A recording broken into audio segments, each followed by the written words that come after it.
कल राना सनाउल्लाह साहब ने जो एक बयान दिया जिसमें उन्होंने जो चीफ सेक्रेटरी पंजाब और कमिश्नर और दीगर जो हमारे अफसरान हैं उनके साथ तकरीबन वही जुबान इस्तेमाल की जो इस एक्सट्रीमिस्ट ग्रुप ने इस्तेमाल की थी कि आपके बच्चे हैं। ये जुबान जो राना सनाउल्लाह ने कल इस्तेमाल की, ये इससे पहले अल्ताफ हुसैन ने इस्तेमाल की थी, इसके बाद ये जो मजहबी तंजीम है इन्होंने इस्तेमाल की थी। आपने दोनों को देख लिया है कि वो इस वक्त कहाँ पे है। और आज मैं ये भी बताना चाहता हूँ कि हमने ये फैसला किया है कि राना सनाउल्लाह के खिलाफ इस जो उन्होंने गुफ्तगू की है उसके ऊपर टेररिज्म का और मुतलका कवानीन का पर्चा होगा, उनके खिलाफ कार्रवाई की जाएगी।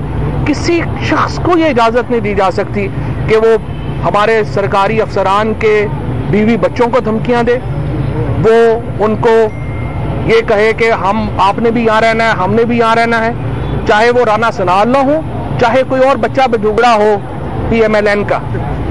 आपने सियासत करनी है, पाकिस्तान के आइन की हदूद में रह के करनी होगी। आपने यहाँ पर इलेक्शनों में हिस्सा लेना है, आइन की हदूद में रह के करना होगा, कानून का एहतराम करना होगा। ये जो आपको नया नया अल्ताफ हुसैन बनने का कभी कभी शौक आ जाता है, ये आपको अपने दिमाग से वसवसे निकालने होंगे। ना आप इदारों के बारे में तौहीन-आमेज गुफ्तगू करेंगे, ना आप अफसरान को धमकियां देंगे।